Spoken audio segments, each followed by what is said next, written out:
O primeiro passo que eu aprendi para mudança de mente foi perceber. Como que funcionou isso? No começo, eu tive um sintoma onde tudo começou, que foi formigamento.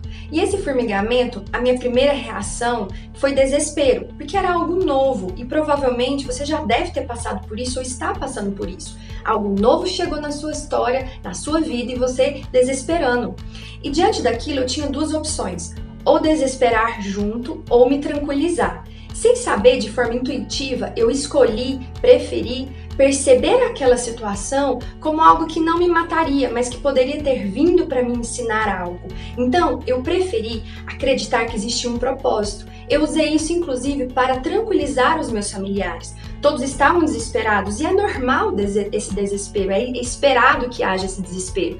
Mas eu disse para eles, calma pessoal, pode existir um propósito nisso. Eu preferi entender que essa situação me traria informações que poderiam me levar a um propósito. Qual é o propósito que a situação que você está vivendo hoje pode ter? Como que você está percebendo essa situação? Eu escolhi perceber como um aprendizado e comecei a questionar o que está acontecendo comigo, que conflito está acontecendo e eu preciso resolver. Eu sempre acreditei que o sintoma ele vem como trazendo uma informação de um possível conflito que está dentro de nós. E eu parei, percebi e comecei a investigar isso. Qual era o conflito? Eu sei que isso é difícil, por quê? Porque primeiro a gente foca na doença. A gente foca em tentar solucionar a doença e esquece que por trás da doença existe uma informação. E essa informação é um conflito. Perceba esse conflito para você começar uma mudança de mente. E foi tão interessante que mais tarde a física quântica, que é uma teoria, trouxe essa situação, me comprovou isso. Porque ela diz que aquilo que percebemos é o que torna real na nossa realidade. Então, somente aquilo que você vê faz sentido, existe na sua realidade. Então, como que você vai gerar alguma mudança se você não está percebendo? Então, começa por aí. E aí foi muito interessante, porque um familiar meu fez um questionamento, começou a questionar, mas por que Deus deixou isso acontecer na sua história? Né? Eu fazia muitas coisas certinhas, então tinha uma vida bem organizada, e por quê? Por que você está sendo punida? Quando ela fez esse questionamento, eu confesso que eu entrei numa crise, falei, e agora? Só que eu preferi olhar para essa situação como um ensinamento e não como uma punição. Lembra que eu te falei que eu olhei como um ensinamento? Eu poderia escolher olhar como uma punição. E eu, na verdade, eu não acredito em punição, porque punição tá cheio de rejeição, de sentimentos negativos. E o ensinamento tá cheio de amor. Eu resolvi e decidi perceber todas as situações com amor. Então, olhei para esse diagnóstico e falei, existe um amor envolvido nele. O que eu posso aprender com tudo isso? Talvez você também esteja com esse questionamento. Essa circunstância que está acontecendo com você pode estar fazendo você pensar que você não é amado ou que estão querendo te punir. E na realidade, você é amado sim, independente das circunstâncias. Essa é uma das mentiras que geralmente a gente acredita. Outra que geralmente acreditamos é que a gente é refém do que acontece conosco. Na verdade, nós temos poder absoluto sobre o que fazer com o que acontece com a gente. A gente não tem como controlar o que vai acontecer, mas o que você vai fazer, qual vai ser a sua atitude diante da situação que apareceu para você, isso você tem poder absoluto. Por isso, eu sempre falo, saia do papel de vítima e entre no papel de protagonista.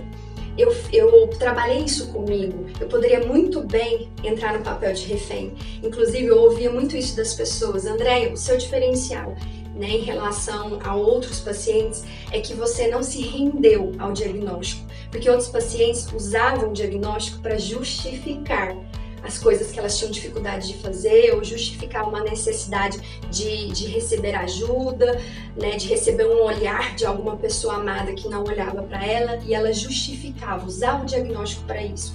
E a pessoa me falava, André, você não fez isso. Você sempre acreditou que isso não te travaria. Ou seja, entre no protagonismo da sua história. É possível sim. A situação você não controla, mas o que fazer na situação, isso você tem poder de escolha. Mas confesso que sair desse lugar de vítima não é tão fácil assim. eu tinha uma dificuldade muito grande, que era tomar os medicamentos, porque eles não eram simples medicamentos, eram injeções que eu tinha que lembrar de tomar 3 vezes na semana. Eu confesso que eu tinha um pavor de ficar lembrando e retomando a sensação que me dava de prisão. E essas injeções me davam muito mal-estar, eu acordava muito mal no dia seguinte e elas me deixavam marcas na pele.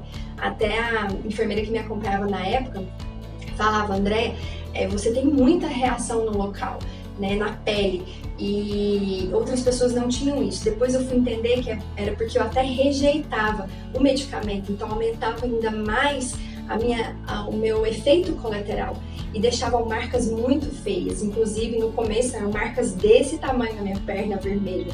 Depois eu fui aprendendo a tomar melhor e foi diminuindo, né? Mas ainda ficava mais ou menos desse tamanho na minha perna. E toda vez que alguém olhava, né, eu via, porque era na perna, no braço, na barriga, e falava: o que é isso? Eu ficava inventando coisas, porque no fundo eu tinha dificuldade de aceitar essas marcas, dificuldade de aceitar o medicamento.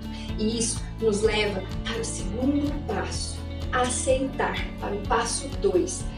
Aceitar a história, aceitar o que está acontecendo é necessário para que a mudança de mente aconteça de uma vez por todas. Essa foi uma dificuldade que eu precisei enfrentar. E talvez essa seja a sua situação também. O que está difícil de olhar, de aceitar, de enfrentar? Se você continuar rejeitando, lutando, isso vai se tornar maior. Porque aquilo que a gente foca, ou seja, aquilo que a gente alimenta, ganha força. É isso que eu quero continuar te mostrando nessa série.